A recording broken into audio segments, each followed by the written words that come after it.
오늘 은혜 받으실 하나님의 말씀은 갈라디아서 2장 20절 그리고 빌립보서 1장 20절에서 21절까지의 말씀입니다. 다 같이 합독하시겠습니다.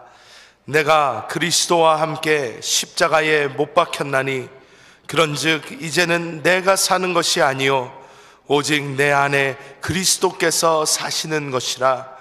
이제 내가 육체 가운데 사는 것은 나를 사랑하사 나를 위하여 자기 자신을 버리신 하나님의 아들을 믿는 믿음 안에서 사는 것이라. 나의 간절한 기대와 소망을 따라 아무 일에든지 부끄러워하지 아니하고 지금도 전과 같이 온전히 담대하여 살든지 죽든지 내 몸에서 그리스도가 존귀하게 되게 하려 하나니 이는 내가 사는 것이 그리스도니 죽는 것도 유익함이라. 아멘. 오늘 갈라디아서 2장 20절, 빌립보서 1장 20절과 21절 말씀을 가지고 우리 안에 그리스도가 산다는 의미, 이러한 제목으로 말씀을 나누겠습니다. 오늘 봉독한 성경 말씀에 보면 내 안에 그리스도가 산다.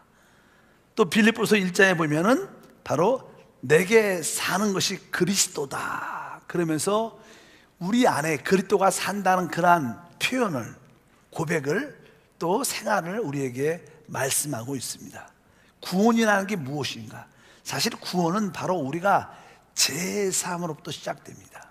원래 하나님의 의도는 하나님을 사람이 마음껏 받아들여 하나님과 연합되어 하나님의 영광을 누리는 삶이 하나님의 구원의 기본적인 목적입니다. 근데 사람은 타락을 했죠. 그래서 타락한 상태 가운데 하나님을 받아들일 수가 없습니다. 그렇기 때문에 바로 우리는 먼저 구속을 받아야 됩니다. 그래서 주님이 이 땅에 오셔서 바로 그분의 피로 우리 죄값을 다 지불하시고 바로 우리가 죄사함을 받고 난 다음에 우리는 비로소 하나님의 생명을 우리 안에 영접하게 되죠. 누구든지 주 예수를 부르면 구원, 하나님의 생명을 영접해서 이제 그 하나님의 생명과 우리가 연합됩니다. 그래서 주님께서 나는 포도나무다, 너희는 가지다. 그래서 포도나무와 가지가 그 포도나무의 생명으로 유기적으로 연합되어 있습니다. 마찬가지로 이 그리스도를 믿는 여러분과 바로 우리 그리스도와 연합적인 생명으로 연합됐다. 그래서 이 하나님과 연합된 체험을 지속적으로 누리기 위해서는 주님 안에 거해라, 이렇게 말씀을 합니다. 우리가 우리 안에 계신 주님을 이렇게 느낄 때, 우리 안에 계신 주님을 체험할 때 우리 신앙생활은 역동적이 됩니다. 보통 성도들이 종종 이렇게 질문하는 분이 있습니다. 목사님, 어떤 성도는요 아주 성령 충만하게, 기쁨이 충만해서 아주 행복하게, 아주 늘 자유하게 봉사와 예배에 참여하는데 왜 나는 그러한 역동적인 은혜가 없을까요? 나는 왜 그렇게 안 될까요? 이렇게 질문할 때가 종종 있습니다. 그럴 때마다 다른 것이 아니라 우리 성도님은 하나님을 믿긴 믿지만 하나님을 너무 객관적인 하나님으로만 믿는다. 이제 객관적인 하나님을 조금 뛰어넘어서 그분이 내 안에 오신 주관적으로 그분을 체험해야지 내가 역동적이고 능력이고 기쁨과 은혜 있는 신앙생활을 할 수 있다, 이렇게 말씀을 드릴 수 있습니다. 이 시대에 참된 신앙인이 되려면 주관적인 하나님을 체험하는 신앙이 되어야 됩니다. 따라할까요? 주관적인 하나님을 체험하는 신앙. 이것을 이해하려면 첫 번째, 우리 하나님을, 그리스도를 체험하려면 두 방면이 있다, 이것을 알아야 됩니다. 우리가 알다시피 첫 번째 방면은 하나님을 객관적으로 아는 겁니다. 알다시피 하나님은 말씀이신 하나님인데 우리를 구속하기 위해서 이 땅에 육신으로 오셨습니다. 그리고 십자가에서 때가 되매 몸짓기고 피 흘리셔서 우리의 죄값을 다 지불하고 십자가에서 죽으셨죠. 장사한 지 3일 만에 부활하셨습니다. 그리고 하늘로 승천하셔서 지금 하나님 보좌 우편에 앉아 계셔서 그 보좌에서 이 만유를 다스리고 또 다시 오심을 준비하시고, 주님이 다시 오실 때 바로 이 땅에 하나님 나라가 세워져 또 새하늘과 새 땅이 이루어져 우리가 주님과 함께 그 하나님의 나라의 천국에서 영원히 함께 살 것이다. 이런 기본적인 신앙을 우리가 객관적으로 알고 있습니다. 그러나 객관적인 신앙만 안다면 우리 신앙생활이 뜨거워지지가 않습니다. 하나님을 경외하고 두려워하는 마음을 가질지라도 역동적이지 못합니다. 바로 우리 하나님은 객관적인 하나님이실 뿐만 아니라 그분은 성경을 자세히 보면 그분은 주관적으로 그분은 우리 안에 오시는 하나님입니다. 그래서 그분이 십자가에서 죽으시고 부활하시고 승천하셔서 그분은 이제 성경에 보면 다른 보혜사로 성령으로 우리 안에 오시게 됩니다. 그래서 예수님은 죽음과 부활을 통하여 살려주는 영, 즉 생명 주는 영이 되셨습니다. 그 생명 주는 영을 우리는 보혜사 성령이라 말씀합니다. 그래서 이 그리스도와 성령은 같은 분이신데 모양만 다른 겁니다. 그래서 지금 우리 그리스도는 어떠한 분이신가? 바로 영이신 하나님이십니다. 보통 이 영이라는 단어 자체가 이 공기라는 뜻입니다. 공기, 호흡이라는 뜻입니다. 바람 이런 뜻입니다. 여러분 알다시피 지금 여기는 지금 바람이 없지만 바람이나 공기나 우리가 숨을 쉴 때 이 공기는 이 성전에도 가득하고 또 우리 폐에도 가득합니다. 그래서 이 하나님이 영이시라는 것은, 그분이 성령이라는 것은 그분을 우리 안에 영접, 우리 안에 받아들일 수 있다는 거예요. 공기가 이 성전에 가득하고 우리 폐에도 충만한 것처럼 공기이신 영이신 하나님을 우리 안에 가득, 하나님을 보통 하늘 보좌에 앉아 계신 만왕의 왕, 이걸 뿐만 알면 안 되고 당연하게 그 객관적인 하나님을 알아야 되지만 그분은 주관적으로 바로 성령으로 생명으로 우리 안에 와 계신 분이라고. 그래서 여러분들이 내 안에 와 계신 그 하나님을 여러분들이 체험해야 여러분 신앙생활에 은혜와 축복이 충만할 줄 믿습니다. 그래서 주님께서는 부활하셔서 제자들에게 나타나셔서 말씀하시죠. 이렇게 너에게 평강이 있을지어다 이렇게 말씀하시고 이렇게 숨을 후 내쉬면서 성령을 받으라. 주님은 의도적으로 이렇게 숨을 후 내셨어요. 그분이 부활하시고 다시 한번 제자에게 나타날 때 이제 내가 지금 너희 눈에는 보이지만 이제 안 보일 거다. 안 보일 거다. 영으로 공기처럼 안 보일 거다. 그러나 내가 너희와 늘 함께 한다. 성령을 받아라. 그러면서 제자들은 그때부터 영이신 성령을, 그리스도를 그들 안에 받아들였고 그들과 함께 동행하고 함께한 줄 믿습니다. 그래서 여러분들이 우리 하나님은 객관적으로 하나님 보좌 우편에 앉아 계실 뿐만 아니라 주관적인 하나님으로서 내 안에 성령으로 와 계신다. 그분이 내 안에 성령으로 와 계시니까 우리는 지금 그분을 어떻게 해요? 체험할 수 있는 거예요. 내 안에서 그분을 느낄 수 있고 만질 수 있는 것입니다. 보통 이렇게 말을 하죠. 우리 예수님이 어디 계시는가? 예수님은 부활하셨습니다. 예수님은 부활하셨습니다. 그래서 예수님은 부활이라는 그런 영역 안에 계셔요. 영역. 부활이라는 그런 영역 안에 계시죠. 근데 부활 안에 있는 영역은 성령의 안에 있는 거예요. 그러니까 우리가 영 안에 있다는 것은 여러분들이 부활 안에 있다는 뜻을 의미해요. 부활하신 하나님 주님을 체험할 수 있다는 거예요. 우리 주님은 특별히 죽으시기 전에 이런 이야기를 미리 하셨습니다. 죽기 전에 제자들에게 요한복음 14장 19절에 이렇게 말씀했습니다. 조금 있으면 세상은 다시 나를 보지 못할 터이로되 너희는 나를 보리니 이는 내가 살았고 너희도 살겠습니다. 여기 보면 조금 있으면 이렇게 세상은 나를 다시 보지 못할 것이다 이렇게 말씀합니다. 예수님이 좀 있으면 십자가에서 죽으십니다. 바로 죽기 전에 제자들에게 말하는 거예요. 조금 있으면 세상은 다시 나를 보지 못한다. 지금 세상 사람들은 예수님을 육신의 모습으로 사람을 입고 오신 예수의 모습을 지금 보고 있어요. 근데 조금 있으면 예수님이 죽으시죠. 그리고 부활하시고 그냥 성령이 되신다는 거예요. 성령은 공기처럼 눈에 보이지 않습니다.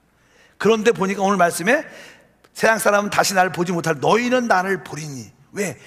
하나님을 믿는 주 예수를 믿는 사람들은 그 성령이 우리 안에 오시기 때문에 우리는 영의 눈으로 그분을 볼 수 있고 또 그분으로 인하여 살 수 있다는 뜻을 의미하는 줄 믿습니다. 여러분들은 육신의 눈으로는 그분을 못 봐도 여러분 영 안에서 그분을 볼 수 있고 그분을 체험할 수 있습니다. 실제로 그분은 여러분과 함께 하십니다. 그것이 성경에서 말하는 믿음입니다. 믿음은 보이지 않는 성령이신 그리스도이신 하나님을 체험하는 것입니다.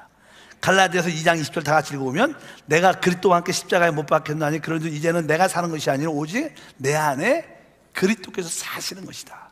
그래서 이 사도 바울은 우리 신앙의 실제가 무엇인가? 바로 내 안에 사시는 그리스도를 체험하는 것이다. 여러분 모두가 그분을 체험하기를 바랍니다. 그래서 우리 안에 영접된 그분이 우리의 생명이니까 우리가 그분을 만지고 체험할 수 있다. 그래서 우리 골로새서 3장 4절 말씀을 합독하면 우리의 생명이신 그리스도께서 나타나실 그때 너희도 그와 함께 영광 중에 나타나리라. 여기 보니까 우리의 생명이신 그리스도, 바로 그분이 우리 안에 영접됐기 때문에 이제 우리의 생명이 되신다. 그래서 우리의 생명이신 그리스도가 우리 안에 계신데 이제 우리 안에 계신 그분을 만져야 되는데, 뒤에 보면 이렇게 말씀합니다. 요한복음 6장 57절 읽으니까 살아계신 아버지께서 나를 보내심에 내가 아버지로 말미암아 사는 것 같이 나를 먹는 그 사람도 나로 말미암아 사니라. 우리는 주님을 살 때 우리가 어떻게 사느냐? 바로 주님께서 나를 먹는 자는 나로 말미암아 산다. 그러니까 우리 예수님이 누구시냐? 예수님은 사실 성령이시고 그분은 말씀이십니다. 그러니까 우리가 말씀과 성령을 통해서 우리는 그분을 체험할 수 있고 만질 수 있다는 것을 의미합니다. 실제로 그분은 우리가 이게 물질적으로 육신적으로 이 종을 이렇게 내가 만지잖아요. 이걸 이렇게 분명히 만지는 것처럼 우리는 영 안에서 그분을 확실하게 체험할 수 있어요. 만질 수 있어요.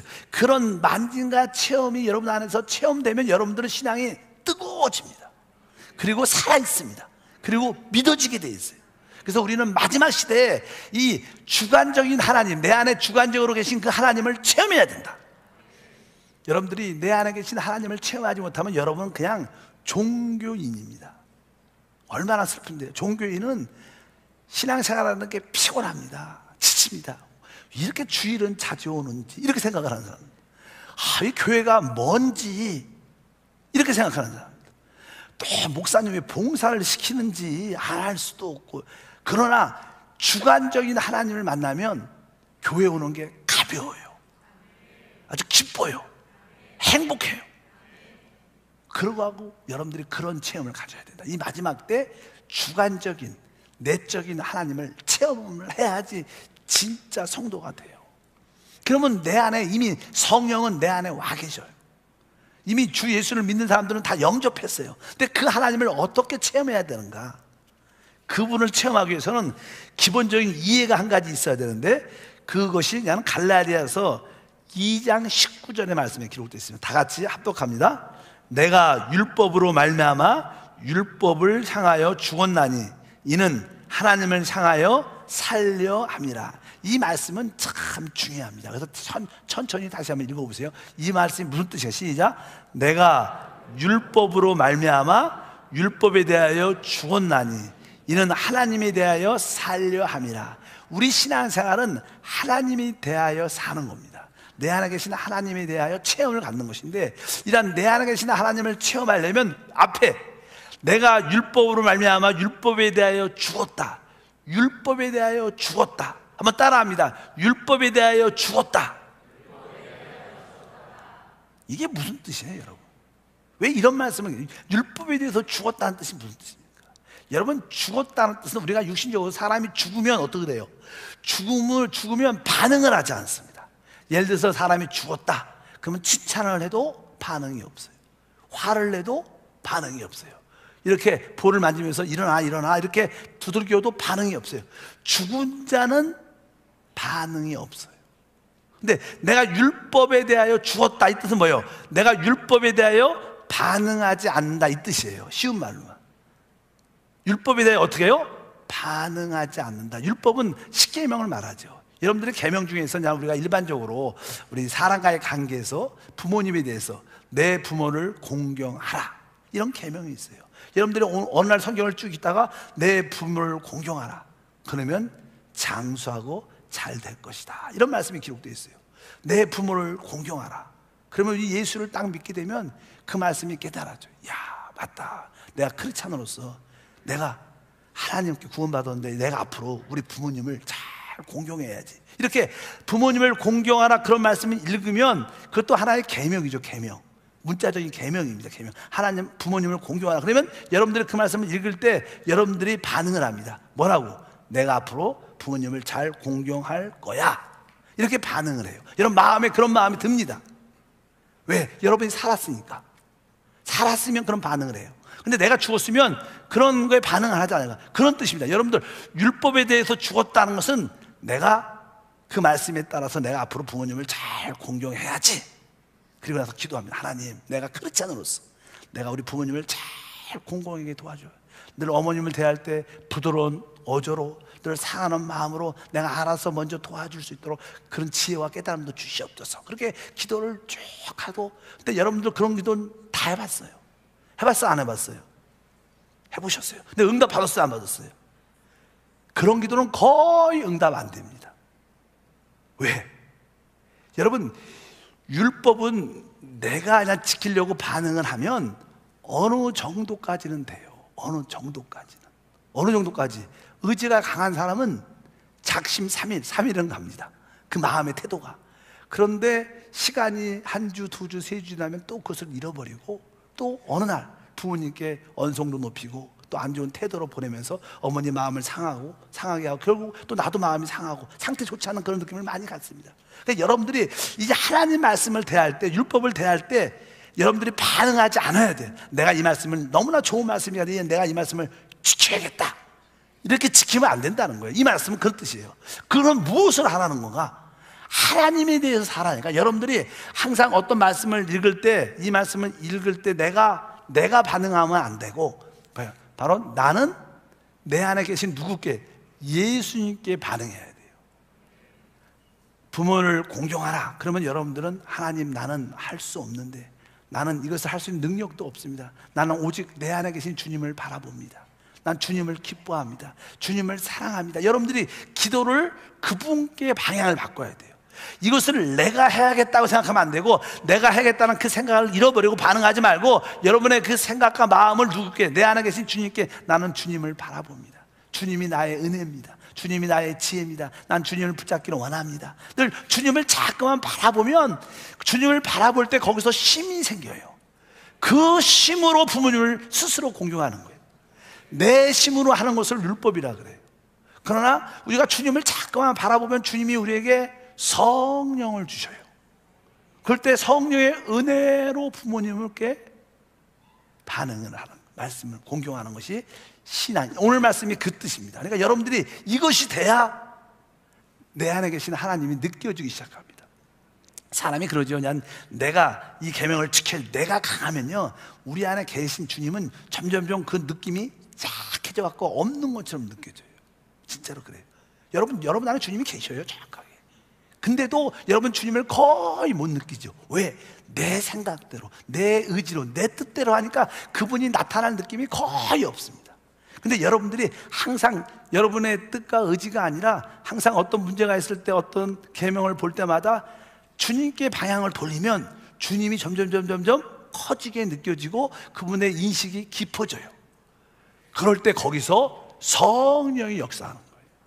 신앙생활은 종이 한 장 차이예요. 아, 내가 율법에 대해서 죽은 자구나.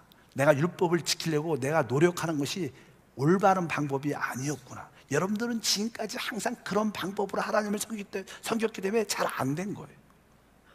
여러분 그렇게 섬기면 될 것 같은데 나중에는 다 안 됩니다. 그런데 방향을 바꿔서 난 율법에 대해서 죽었으니까 내가 하지 않고 나는 어떤 문제가 생길 때보다 항상 내 안에 계신 주님께 돌이킨다. 주님 어떻게 할까요? 만약에 화가 난다 그러면 그 사람들한테 화를 내지 말고, 화를 내기 전에 주님 내가 화가 났습니다. 주님 내가 화가 났습니다. 주님, 내 안에 계신 주님 내가 화가 났습니다. 주님 내가 기분이 안 좋습니다. 잠깐만, 그분께 말을 해야 돼요. 상대방하고 말하지 말고. 종종 귀신이 이렇게 교회에 아침에 주일날 올라 그러면, 야 피곤한데 교회 안 가도 돼. 그러면 여러분들이 아니야 갈 거야 그러지 말고, 걔하고 싸우지 말고 너 교회 가지 마. 그럼 뭐는 나는 주님 사랑합니다. 주님, 잠깐만 주님을 말해야 돼요. 주 예수를 말해야 돼요. 그러면 거기서 교회를 가고 싶은 생각이 막 들어갔고 승리의 역사가 나타나요. 반응을 상대방하고 마귀하고 내 자신하고 하지 말고 반응을 누구한테? 하나님을 향해서 하는 거예요. 이것이 신앙생활이에요. 한번 여러분들이 영적인 적용을 해보세요. 신앙의 참된 의미가 무엇인가? 빌립보서 3장 9절에 말하죠. 내가 가진 의의는 율법에서 난 것이 아니라는 거예요. 보통 사람들은 자기 열심으로 하나님을 기쁘게 하려고 그러죠. 구약에 보면 가인과 아벨이 있습니다. 가인은 땅의 소산 열심히 농사를 해서 최고의 멋진 것을 가지고 하나님께 제물로 드렸는데 하나님이 성경에 보면 그것을 받지 않았다고 말해요. 왜?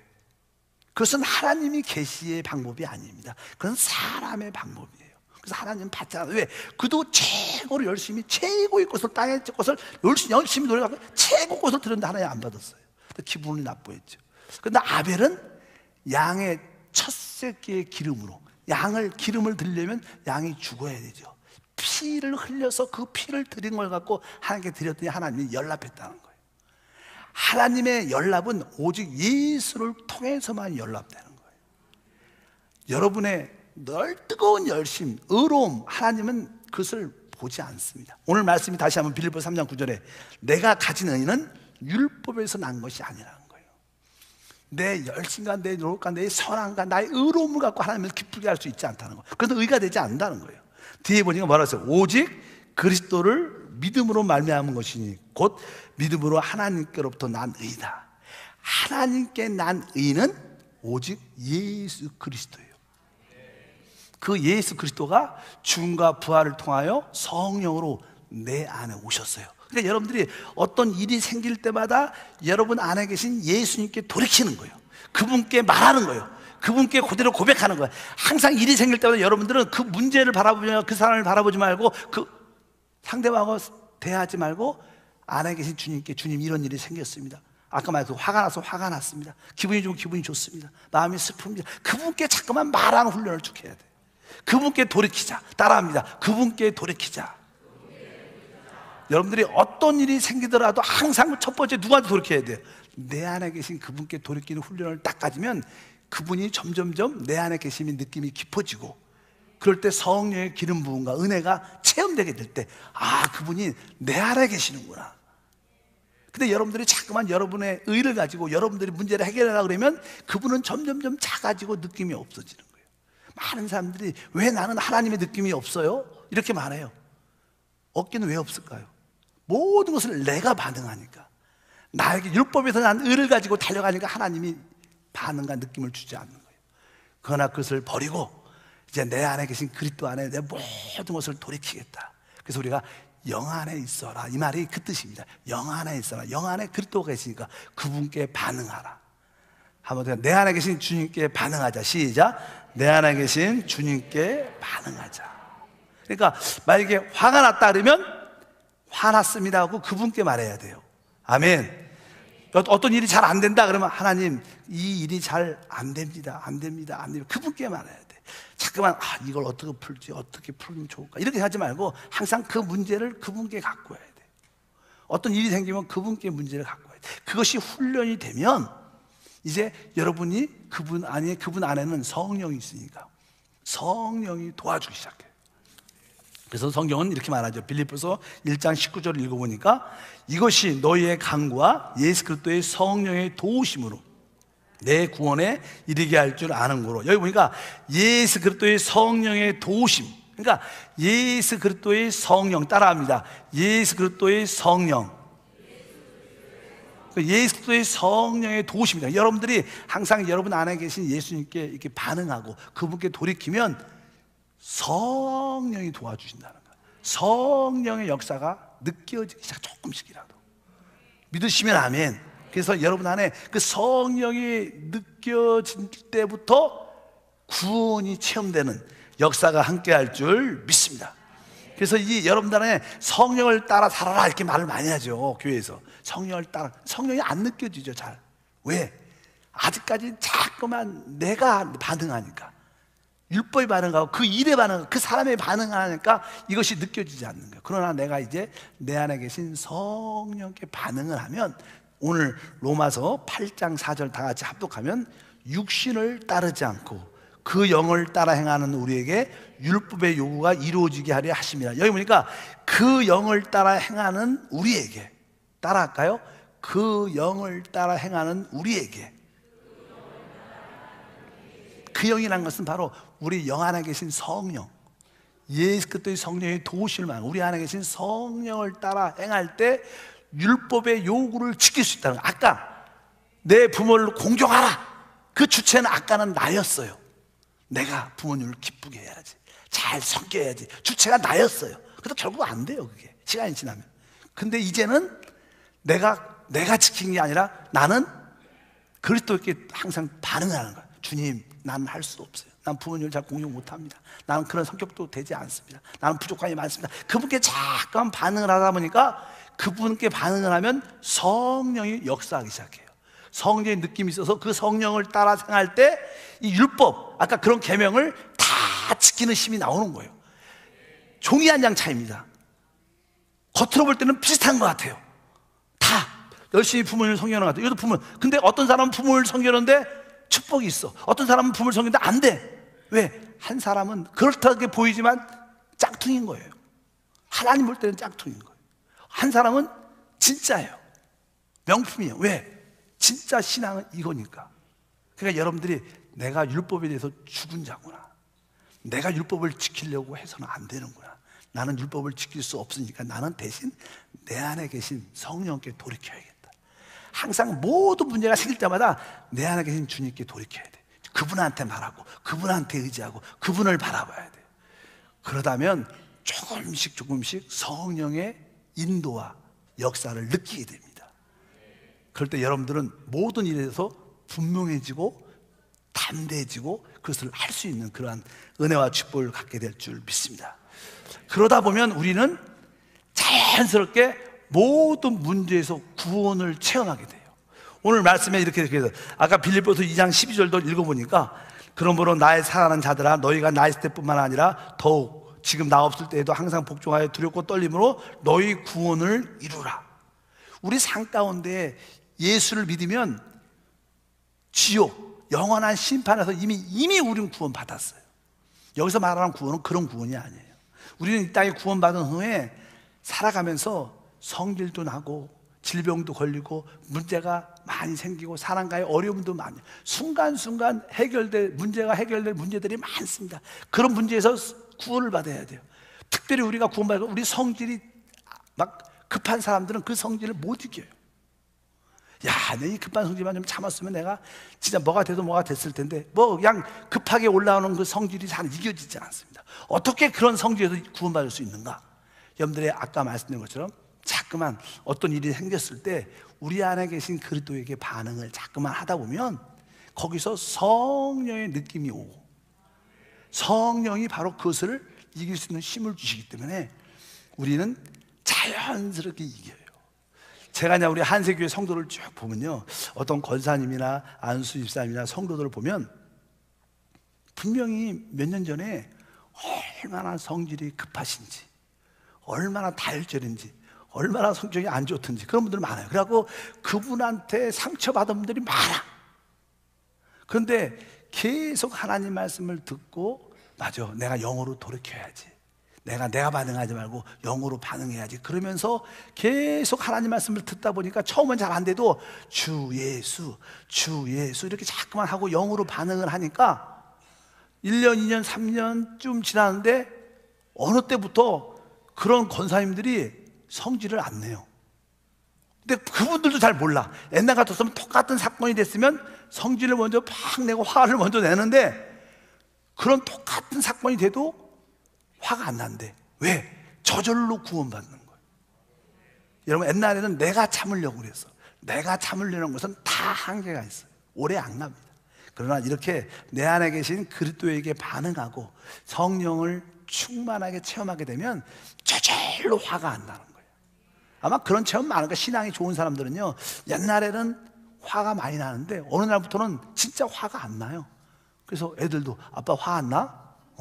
왜 화가 안 나는지? 화가 안 나. 내가 또 화도 많이 나는데, 그렇게, 그것이 구원이에요. 바로 여러분들은 그렇게 구원받는 거예요. 왜? 여러분 안에 주관적으로 진짜 주님이 계시고 그분이 모든 분들 여러분을 구원하시는 줄 믿습니다. 그렇게 여러분 안에 계신 예수님을 이렇게 체험하게 되면 여러분들은 모든 환경에 대해서 내가 다 할 수 있다는 담대한 믿음이 생겨요. 또 빌립보서 4장 13절 읽어보면 내게 능력 주신 자 안에서 내가 모든 것을 할 수 있다. 내게 능력 주신 자, 내게 능력 주신 자가 어디 계셔요? 내 안에 계시다는 거예요. 이제 내 안에 계셔서 내가 모든 것을 할 수 있다는 거예요. 그래서 이것은요, 뭐 기적을 일으킨다, 놀란 뭐 축복을 받는다, 이런 뜻이 아니고요, 어떤 환경 가운데도 다 이길 수 있다는 거예요.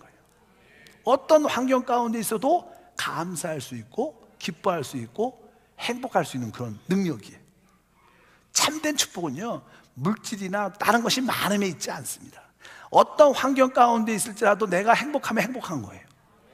사실 이 빌립보서 이 말씀은요, 사도 바울이 감옥에 있었어요. 그 로마의 어두운 감옥, 아주 뭐라 그럴까, 침울하고 또 이 상황이 또 상태가 좋지 않은 그런 상황 가운데 있을 때 그가 이런 말을 쓰죠. 바로 내게 능력 주신 내가 모든 것을 할 수 있다. 여러분들이 내 안에 계신 하나님을 주관적으로 체험하면 환경이 어려워도 진짜 이길 수 있고 그것을 다스릴 수 있고 그 환경에서도 머리가 되는 역사가 나타날 줄 믿습니다. 이렇게 우리는 진정으로 승리하는 사람이 됩니다.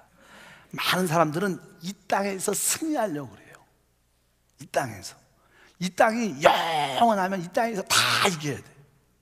그러나 우리의 참된 신앙은요, 이 시대에 있지 않습니다.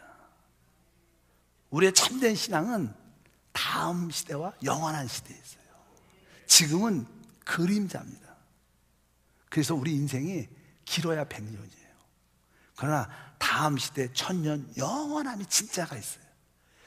이것은 하나의 심는 가정입니다. 여러분들은 지금 어떻게 보면 어머니의 모태의 태중에 있는 우리의 삶이에요. 지금 좀 있으면 출산이라는 것을 할 거예요. 다음 시대에 우리는 다시 태어날 겁니다. 진짜지. 그때 여러분들이 영원함을 누려야 돼요. 그런 뜻을 의미합니다. 그래서 결국 우리가 이 땅에서 우리 안에 계신 그리스도를 자꾸만 체험하면 우리는 이 땅에서 하나님의 형상을 나타나게 되죠. 그래서 빌립보서 4장 8절 말씀을 읽어보니까 끝으로 형제들아 무엇이든지 참되며 무엇이든지 경건하며 무엇이든지 오르며 무엇이든지 정결하며 무엇이든지 사랑받을 만하며 무엇이든지 칭찬받을 만하며 무슨 덕이 있든지 무슨 기름이 있든지 이런 것들을 생각하라. 우리가 점점점 우리 안에 계신 주님께 반응을 하다 보면 우리는 작은 예수가 돼서 모든 일에 참되고 경건하고 옳고 정결하고 사랑받을 만하고 칭찬받을 만한 그러한 모습으로 생활하게 된다는 거예요. 근데 여기서 우리가 한 가지 기억해야 될 것은요, 이것은 우리 믿는 사람 안에서 이루어진 일들이에요. 보통 사람들은요, 우리가 세상에 사니까 우리가 세상 사람들한테 멋지게 보이고 아주 의롭게 보이고 그런 관점이 많이 있어요. 여러분, 그렇지 않습니다. 우리는 세상 사람한테 멋지게 보이기 위해서 사는 게 아니에요. 세상 사람한테 인정받기 위해서 우리 신앙생활 하는 게 아니에요. 여러분, 세상 사람, 예수님이 이 땅에 오셨죠. 예수님은 누구셔요? 하나님이셨습니다. 이 땅에서 예수님은 진짜 하나님이 이 땅에 오셨는데 인류 사상 예수님만큼 가장 많이 오해받은 사람은 없습니다. 모든 사람이 정치, 문화, 종교가 다 예수님을 오해했고 핍박했고 반대했고 심지어 그분을 죽였습니다. 세상은 교회를 그렇게 합니다. 세상에서 교회를 띄워주지 않습니다. 세상의 가치관을 여러분 가치관으로 받아들이면 안 돼요. 여러분. 세상의 판단을 여러분 판단으로 받아들이는 것은 여러분들이 아직 신앙이 없다는 거예요. 우리의 관점은 하나님의 관점이 돼요. 이 세상은 멸망할 세상이에요. 거기에 미련을 두선 진짜로 안 되는 걸 꼭 기억하셔야 돼요. 우리의 가치관은 교회 안에서 하나님 말씀 안에서 세상이 독선적이라고 우리한테 말하죠. 우리가 볼 때는 세상이 독선적이에요. 그런 진리도 없으면서 독선적이야. 의의도 없으면서. 그래도 우리는 우리의 부족함을 알죠. 우리가 죄인인 거 알아요. 우리는 그거 부인하지 않습니다. 우리 연약함을 압니다. 우리는 다 알죠. 여러분 죄인인 거 알죠. 그 늘마다 실패하는 거 압니다. 저도 내가 죄인인 거 압니다. 나 실패라고 부족함 압니다. 우리는 의롭다고 말하지 않아요. 그래서 우리는 계속 주님한테 회개하고 돌이키는 거예요. 가까이 가는 겁니다. 세상은 그렇지 않아요. 세상 기준에 민감하지 마시라는 거예요. 우리는 세상에 있지만 세상에 속한 자가 아닙니다. 다만 세상에 사는 이유는 아직도 하나님 택한 사람이 있기 때문에 그들을 구원하기 위해서 이 땅에 우리가 사는 것입니다. 이 주님이 다시 오시면 진짜 주님의 세상을 만들 줄 믿습니다. 그때 우리의 진정한 모습이 나타날 줄 믿습니다. 그래서 여러분들이 세상 사람들 인정받고 세상에 또 손가락질 한다고 우리는 그런 모습을 가져서는 안 될 것이다. 그것이 참된 신앙의 모습인 줄 믿습니다. 그래서 이 참된 신앙이 무엇인가? 주관적인 하나님, 내 안에 와 계신 하나님을 체험하는 것이다. 그러기 위해서는 여러분 자신이 하나님 계명에 대해서, 율법에 대해서 내가 지키려고, 내가 모든 일을 하려고 반응하면 안 된다. 어떤 일이 생길 때마다, 설사 하나님 말씀을 읽을 때마다, 하나님 말씀이 은혜가 될 때마다, 그래도 여러분들은 안에 계신 주님께 돌이켜서, 주님 이 말씀이 너무나 좋습니다. 이 말씀을 따라 살길 원합니다. 그러나 내가 할 수 없습니다. 주님만이 아니라 난 주님 안에 있기를 원합니다. 항상 모든 반응을 주님께. 이것이 습관만 되면, 이것이 여러분의 체질이 되면 여러분들은 어느 순간부터 하나님이 내 안에 계심이 확실히 느껴집니다. 그때부터 아주 신앙생활에 재미가 있고요, 뜨거워지고, 야, 하나님이 살아계셔, 역사하셔. 그런 행복과 치유와 역사가 있고, 실제로 그분이 내 안에 살아계심을 느끼니까 어떤 질병이 다가와도 내 안에 계신 예수 이름으로 기도한다. 이 질병은 떠나가라. 믿음이 생기니까 질병도 이깁니다. 우리도 병 걸리죠. 우리도 실패하죠. 그러나 우리는 그것을 이길 수 있는 힘이 내 안에 계신 예수를 말미암아 생길 수 있다는 거예요. 이길 수 있는 능력도 있다는 거예요. 우리도 다 아프고 쓰러지고 실패하죠. 그러나 내 안에 계신 주님을 믿어질 때 큰 승리가 함께할 줄 믿습니다. 다시 한번 객관적인 하늘 보좌에 앉아 계신 하나님만 두려움으로 경배하지 말고 내 안에 순간순간 나를 도와주시는 그 사랑의 생명의 하나님을 누리기를 축복합니다. 기도하겠습니다. 하나님 아버지 감사합니다. 다시 한번 이 마지막 시대에 객관적인 하나님을 떠나 이제 주관적으로 내 안에 와 계신 그분을 마음껏 체험하고 누릴 수 있도록 은혜를 더해 주시고, 이 모든 일에 대해서 내가 반응하지 말고, 내가 하겠다는 반응을 하지 말고 내 안에 계신 주님께 돌이키고 그분을 또 돌아보고 그분을 만지고 영 안으로 돌이키는 그런 모습을 자꾸만 갖게 도와주셔서, 그럴 때마다 성령이 역사하셔서 그분의 힘으로 모든 것이 이루어진 것을 보게 도와 주옵소서. 주 예수 이름으로 기도함나이다. 아멘.